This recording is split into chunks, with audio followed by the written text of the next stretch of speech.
Good afternoon, everyone. This is the news with b.c.begley. I am your host, and it's Tuesday, September the 23rd, 2025, and these are your top news stories for today.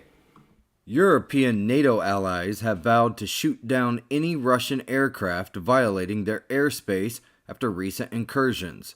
Poland's leaders, including their foreign minister and their prime minister, warned that any unauthorized aircraft would be destroyed without debate. Estonia reported a brief incursion by 3 Russian MiG-31 jets, following earlier drone breaches in Poland and Romania. NATO countries fear these violations signal Moscow is testing the alliance's defense commitments. Estonia presented evidence of the incursion, showing the jets were armed and combat ready, while Russia denied the claims. At the United Nations, Western officials condemned the acts as dangerous and reassured allies of NATO's commitment to defend its territory, The Guardian has reported. Meanwhile, Vladimir Putin signaled a desire to avoid escalating tensions while asserting Russia's capability to respond to any threats. Russia and Iran are set to sign agreements this week to build new nuclear power units in Iran. This, according to Iran's nuclear chief, Mohammad Eslami. Eslami, also Iran's vice president, made the announcement during a visit to Moscow. Western governments accuse Iran of violating the 2015 nuclear deal aimed at preventing a weapons program, while Iran denies any such intention. Russia supports Iran's right to develop nuclear energy for peaceful purposes. Meanwhile, Russian President Vladimir Putin offered U.S. President Donald Trump a 1-year extension of the New START Treaty on nuclear arms control. The treaty limits deployed strategic nuclear warheads to 1,550 for both countries, the Jerusalem Post has reported. Without an extension, both Russia and the United States could exceed these limits, heightening global nuclear tensions. Germany has warned that up to 1,000 of its soldiers could be wounded daily if Russia launches a war on NATO. The Kremlin denies planning any conflict, but recent Russian incursions into Poland, Romania, and Estonia have heightened fears. Germany's Surgeon General, Ralph Hoffmann, emphasized that casualty numbers would depend on battle intensity and military units involved. Drawing lessons from Ukraine, European nations are enhancing military readiness, medical services, and considering reintroducing conscription. Hoffman highlighted a shift in battlefield injuries from gunshots to drone-caused blasts and burns, requiring prolonged frontline stabilization. Germany is preparing hospital trains, buses, and expanding medical evacuation to treat wounded soldiers, estimating a need for around 15,000 hospital beds, the Metro has reported. The warning comes amid the latest Russian MiG-31 incursion into Estonian airspace, which Moscow has dismissed as unfounded. 2 major European airports, Copenhagen and Oslo, were forced to close due to drones spotted nearby, causing flight disruptions. Copenhagen Airport shut down on Monday evening after 2 to 3 UAVs were detected, halting takeoffs and landings. Police were deployed to investigate, and Danish fighter aircraft and helicopters responded to the situation. Over 35 flights bound for Copenhagen were diverted to nearby airports. Oslo Airport also reported drone sightings, temporarily limiting operations to a single runway. Officials have not provided information on the drone's origin or when normal operations will resume, the Express has reported. The incidents follow recent cyber attacks affecting check-in systems at London Heathrow and Berlin and Brussels airports. A moderate 4.3 magnitude earthquake struck the San Francisco Bay Area early on Monday, centered just southeast of Berkeley. The earthquake occurred shortly before 3 a.m. local time and was felt widely across the region. No injuries or major structural damage were reported, though some businesses experienced broken windows and fallen merchandise. BART trains ran with delays for several hours as safety inspections were conducted, returning to normal service by midday. Residents as far as Salinas, about 100 miles away, reported feeling the shaking. News anchor Dave Clark described being caught off guard by the earthquake in his newsroom, the Associated Press has reported. The USGS noted that the last similar quake near Berkeley was a 4.4 magnitude, which happened on January the 4th of 2018. French President Emmanuel Macron officially recognized Palestine during a UN speech, following a similar announcement by UK leader Sir Keir Starmer the day before. France joined Belgium, Malta, Monaco, and other nations in recognizing Palestinian statehood, prompting Israel's criticism. Macron emphasized that recognizing Palestinian rights does not undermine Israel's rights, and called for a renewed Palestinian Authority with conditions such as reforms, a ceasefire, and the release of hostages. The move was hailed by the Palestinian Foreign Ministry as historic and bold, but is unlikely to change the situation on the ground. Israel continues its military operations in Gaza following the October 7th attack, with over 65,000 Palestinians killed and ongoing assaults on Gaza City. Sir Keir Starmer described the UK's recognition as a commitment to a two-state solution, which Hamas welcomed as a victory for Palestinian rights, the U.S. Sun has reported. Israel's Prime Minister, Benjamin Netanyahu, condemned the recognitions, calling them a reward for terrorism, and reaffirming that there will be no Palestinian state west of the Jordan River. In her new book, 107 Days, Kamala Harris criticizes President Joe Biden for showing insufficient empathy towards civilians in Gaza killed by Israel following Hamas's October 7th attacks. Harris writes that she urged Biden to show Palestinians the same compassion that he showed for Ukrainians, but he failed to do so, focusing instead on his Zionist stance. She uses the book to distance herself from Biden, citing his perceived blank check support for Netanyahu as a factor in his unpopularity during the 2024 election. Harris also details how Gaza protests influenced her vice presidential selection process, ultimately leading her to pick Tim Walz over Josh Shapiro. She emphasizes support for Israel's security while criticizing Netanyahu's response for killing civilians and weakening Israel's international standing. Harris recounts frustrations with left-wing protesters and the challenge of addressing Gaza in her convention speech, Axios has reported. Overall, she frames the Gaza issue as morally complex, politically consequential, and central to her critique of Biden's leadership.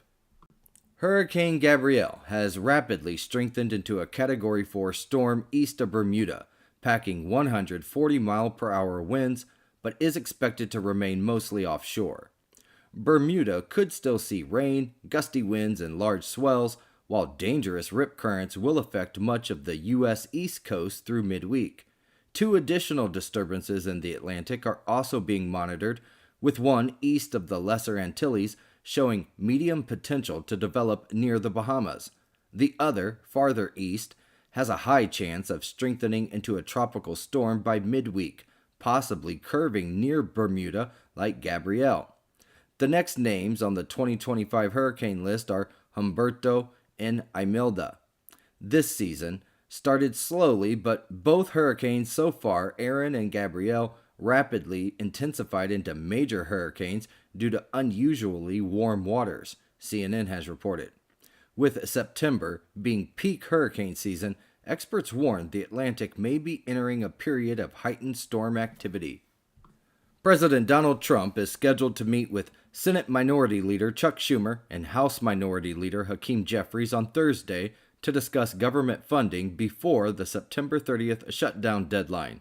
It's unclear whether top Republican congressional leaders will join the meeting, as both chambers are out of session this week. Republicans and Trump favor a 7-week stopgap bill, while Democrats propose a 4-week extension tied to health care demands.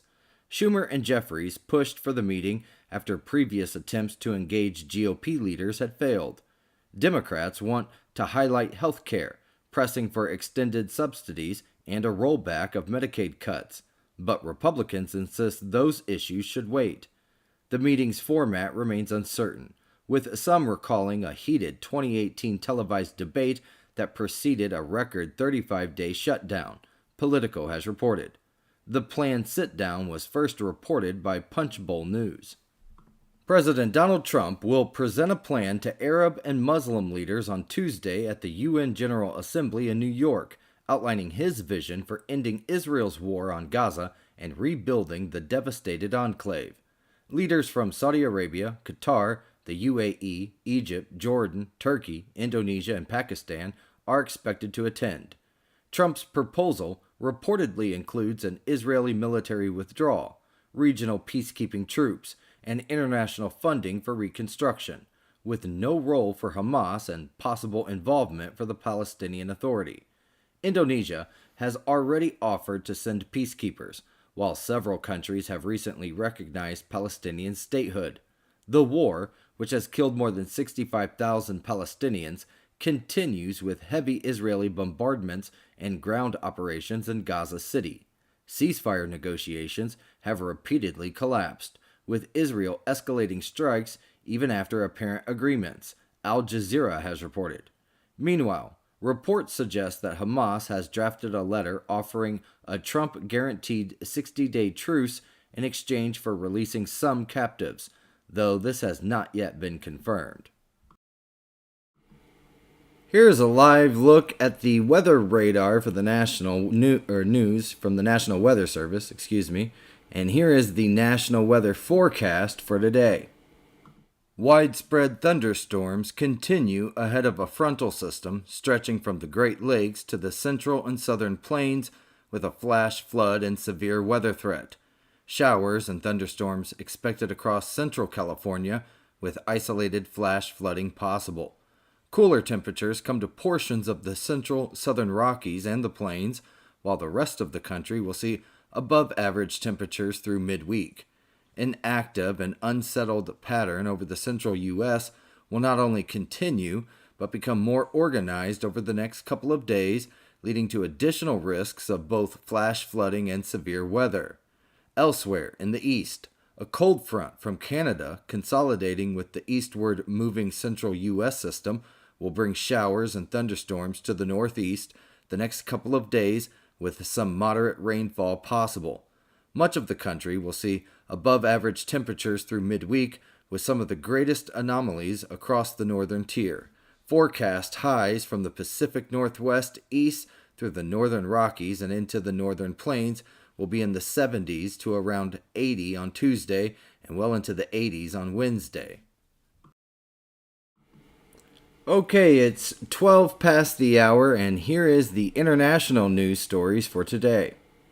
President Donald Trump will address the United Nations General Assembly on Tuesday, highlighting his second-term foreign policy and criticizing globalist institutions for weakening the world order. His return to the UN comes after months of reducing U.S. support for multilateral organizations, including withdrawing from the World Health Organization and the UN Human Rights Council. Trump has ordered a review of U.S. involvement in hundreds of international bodies to ensure they align with his America First agenda. Global leaders will watch closely as his speech takes place amid wars in Gaza, Ukraine, and Sudan, growing concerns over artificial intelligence and uncertainty about U.S. engagement with the United Nations.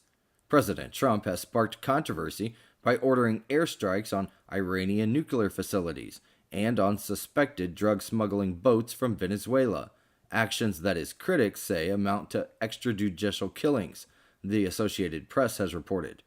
The strikes have fueled speculation that he may be targeting Venezuelan President Nicolas Maduro. Hong Kong shut down on Tuesday as Super Typhoon Ragasa, the world's strongest storm this year, approached the coast of Guangdong. Authorities issued Typhoon Signal 8, suspending most transport and flights, while residents rushed to stock up on supplies and taped windows against potential damage. Over 370,000 people were evacuated in Guangdong, with officials warning of storm surges up to 5 meters, heavy rain, and hurricane-force winds, Reuters has reported. The storm, which has already battered the northern Philippines, is expected to make landfall in Guangdong on Wednesday, threatening Hong Kong, mainland China, and Taiwan. Former Philippines President Rodrigo Duterte has been charged at the International Criminal Court with 3 counts of crimes against humanity over his deadly war on drugs. Prosecutors allege his involvement in at least 76 murders, 19 in Davao City between 2013 and 2016, 14 high-value target killings during his presidency, and 43 during nationwide clearance operations. While prosecutors say thousands were killed overall, Duterte, who is 80 years old, remains in ICC detention at The Hague after his March arrest, The Guardian has reported.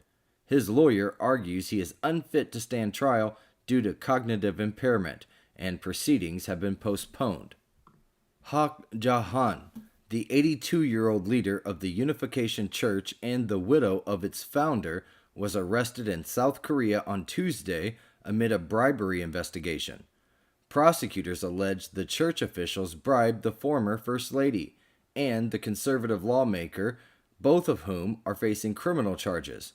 Han denies directing the payments, insisting a church official acted alone. A Seoul court approved her arrest, citing risks of evidence tampering, CNN has reported.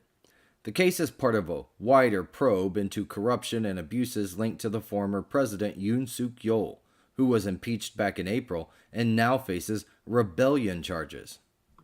British-Egyptian activist Alaa Abd El Fattah has been released from prison in Egypt after serving 6 years for sharing a Facebook post following a pardon by the president. His release came after sustained lobbying by the UK government and pressure from Egypt's Human Rights Council. Abd El Fattah, a prominent figure in the Arab Spring, was convicted of spreading false news but widely seen as a political prisoner. His family, who campaigned tirelessly for his freedom, celebrated his return home from Cairo, The Guardian has reported. Amnesty International called the pardon long overdue, while United Kingdom leaders welcomed the decision as a step forward in relations with Egypt. Thousands of Italians staged nationwide strikes and protests on Monday in solidarity with Palestinians, causing major disruptions in several cities. Clashes erupted outside Milan's central station, where police were injured as a fringe group hurled stones and smoke bombs. Prime Minister Giorgia Meloni condemned the violence as shameful, while critics accused her of failing to clarify Italy's stance on Israel. The unrest coincided with French President Emmanuel Macron's announcement at the UN that France would formally recognize a Palestinian state, joining the UK, Canada, and Australia. Macron described the move as a necessity, though Israel denounced it as a reward for Hamas, the BBC has reported. Other European powers remain divided. Germany says recognition must come at the end of a peace process, while Italy argues it would be counterproductive. EU leaders, however, have sharpened their criticism of Israel's Gaza offensive. A New Zealand mother, Hak Lee, 44 years old, has been convicted of murdering her 2 children and then hiding their bodies in suitcases, a case that shocked the country. The remains were discovered in 2022 in an abandoned storage unit in Auckland, years after the killings. Lee was arrested in South Korea and then extradited, claimed that she was mentally unwell following her husband's death, and believed that it was best for her family to die together. Prosecutors argued the murders were deliberate, citing her efforts to conceal the crime and flee abroad, the BBC has reported. A jury at Auckland High Court found her guilty after a 2-week trial, and she faces life imprisonment when sentenced in November. At least 74 people were arrested in Moldova over an alleged plot to incite mass riots ahead of next week's parliamentary elections, which the current president, Maia Sandu, blamed on Russian interference.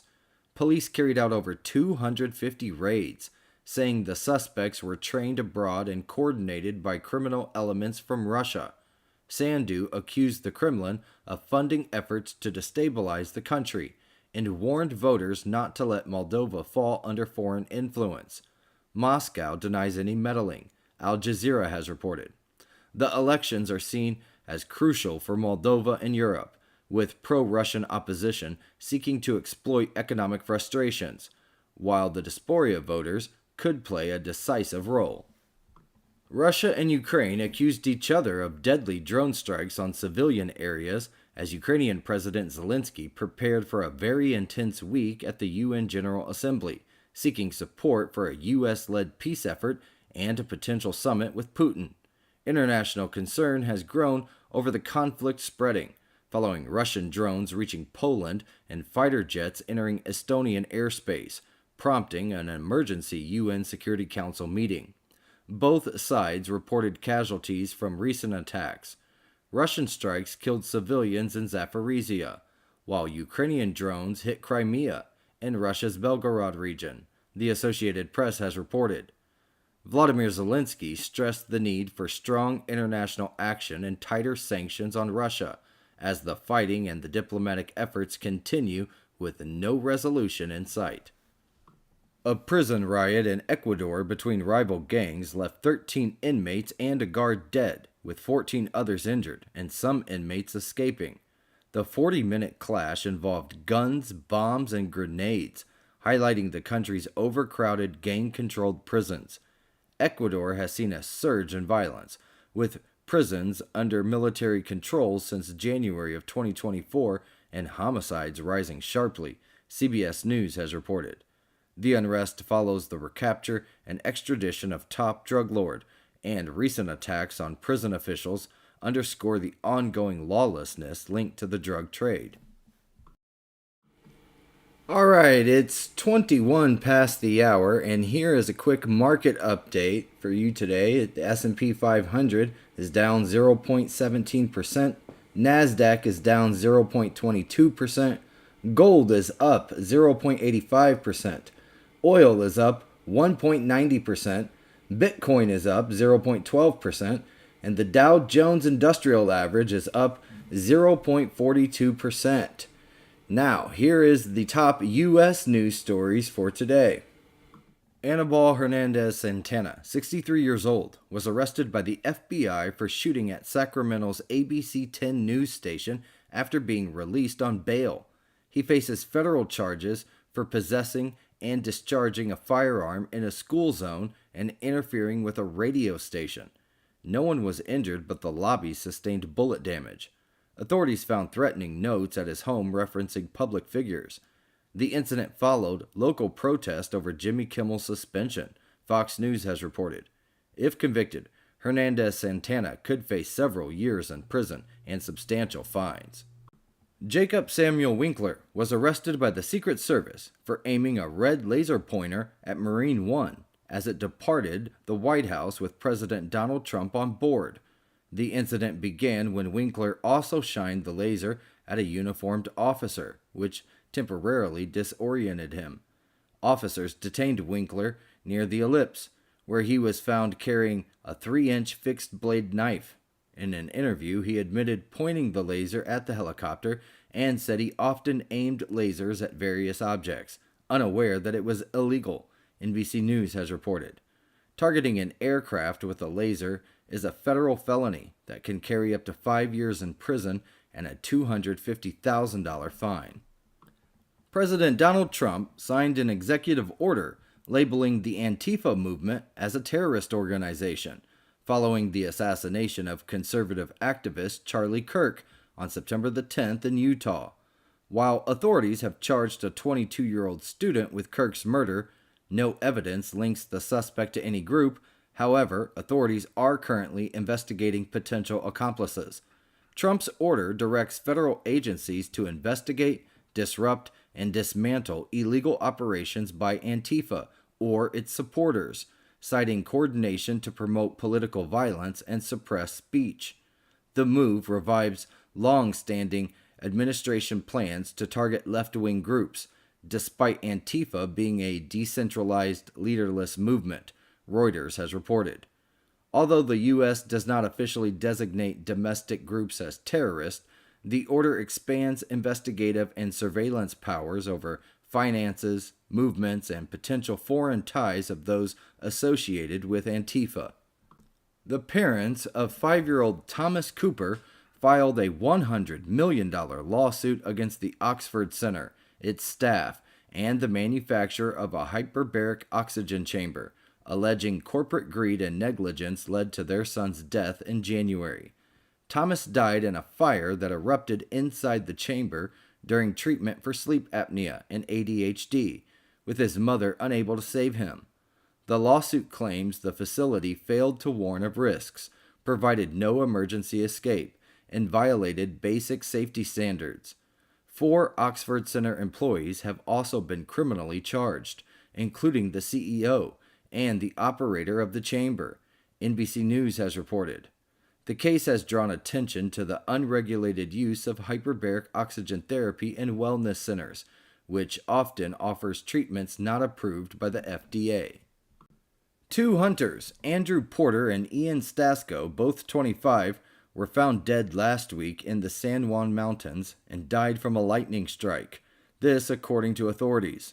The pair had been hiking and camping at elevations above 10,000 feet from September the 7th through the 12th using GPS data to track their movements. A severe storm struck the area on September the 12th, bringing rain, snow, strong winds, and lightning. They were expected to leave on September the 11th, prompting a large-scale search after they went missing, NBC 9 News has reported. Their bodies were discovered roughly 2 miles from their trailhead, and they had been carrying standard hunting gear including bows, knives, and satellite communication devices.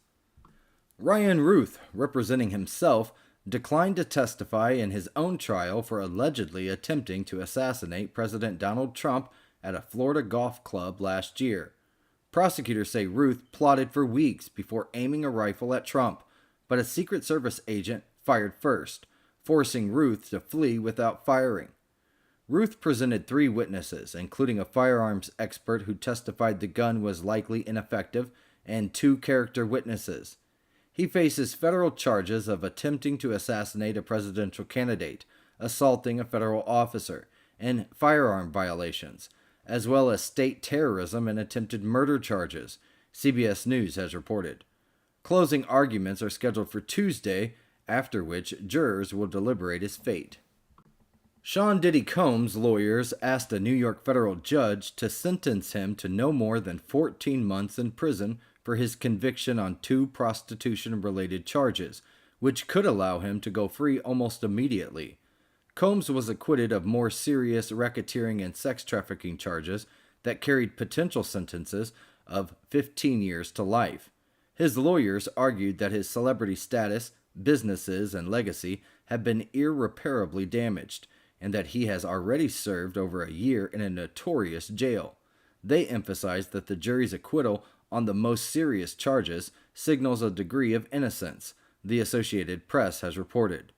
Combs is scheduled to be sentenced on October the 3rd, while prosecutors are expected to recommend a substantially longer prison term. 7 children escaped from Holly Hill Hospital's South Campus, a psychiatric facility in Raleigh, North Carolina, on Sunday evening following a reported disturbance.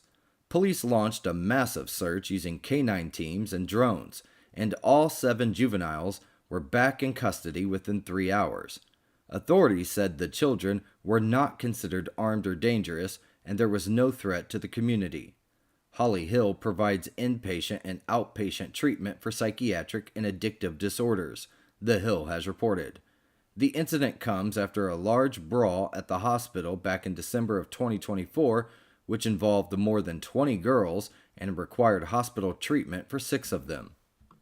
Morgan Murphy, a former top Trump administration official and aide to Senator Tommy Tuberville, is running for Tuberville's Alabama Senate seat as he seeks the governor's office. Murphy, a Navy veteran, promotes himself as a Trump-tested conservative and criticizes the Obama and Biden administrations for weakening the U.S. military, undermining free speech, and influencing education. He highlights his experience with Trump's administrations and his work with Tuberville, including his role in the military promotion blockage over abortion policy. Murphy joins a crowded Republican primary field, including Representative Barry Moore, Attorney General Steve Marshall, and businessman Rodney Walker, a former Navy SEAL Jared Hudson, The Hill has reported. Tuberville's seat is considered a solid Republican by the Cook Political Report. Jessica Marie Moth, 39 years old, has been charged with criminal homicide, involuntary manslaughter, and multiple counts of abuse of a corpse after the remains of 4 infants were found in a home that she recently was evicted from in western Pennsylvania. The bodies were discovered by her former landlord on September the 13th, stored in a bedroom closet and in the attic, wrapped in towels and plastic bags. Police say Moth previously admitted to the deaths of 2 newborns, one about a year ago and another roughly 6 years ago. She is being held without bail in Armstrong County Jail, and a preliminary hearing is scheduled for next week, NBC News has reported. The case highlights the deaths of infants spanning several years, raising serious criminal and investigative concerns. I hope you all are enjoying the show so far today. Hey, real quick, don't forget to like and subscribe to the channel. That way you can get more updates. And now here is some business, tech, and space news for today. Amazon went to trial on Monday in a federal lawsuit brought by the FTC, which accuses the company of using dark patterns to enroll millions of customers in its $139 per year Prime service without clear consent and making cancellations excessively difficult. The FTC alleges that Amazon's checkout process emphasized sign-ups while hiding crucial information in fine print and required navigating a convoluted 4-page, 6-click system to cancel. The case, heard in Seattle by Judge John Chun, will use internal Amazon documents and witness testimony over a 4-week trial. Amazon argues the FTC's claims are outdated and that the company has improved its processes, The Guardian has reported. If the government prevails, Amazon could face significant financial penalties and be ordered to overhaul its subscription practices. Aquastar Corp. Is recalling more than 85,000 bags of shrimp sold at Kroger, Walmart, and other retailers across 31 states due to potential contamination with a radioactive isotope. The recall affects multiple products, including raw and cooked shrimp varieties sold between June 12th and September 17th. While no shrimp have tested positive and no illnesses have been reported, the FDA warns that long-term exposure could increase cancer risk. Consumers are advised to dispose of or return the products for a refund, CBS News has reported. The shrimp were imported from an Indonesia company, which is the same company that was linked to a recent Walmart shrimp recall. Spirit Airlines plans to furlough roughly 1,800 flight attendants, which is about a third of its cabin crew, as part of cost-cutting measures during its second bankruptcy in under a year. The airline will first offer voluntary furloughs of 6 to 12 months, with affected employees retaining medical benefits, before moving it to involuntary furloughs starting on December the 1st.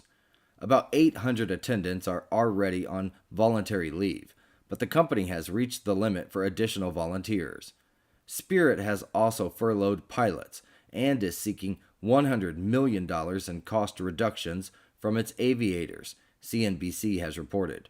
The airline's union is working to help affected crew members secure interviews with other carriers. The James Webb Space Telescope has discovered mysterious dark beads in a lopsided star-shaped structure in Saturn's upper atmosphere above the planet's famous hexagonal storm at the North Pole. The features, seen with the James Webb Space Telescope's near-infrared spectrograph, are unlike anything previously observed and remain unexplained. The dark beads drift in Saturn's ionosphere, while the star-shaped pattern appears in the stratosphere below, and the two may be connected.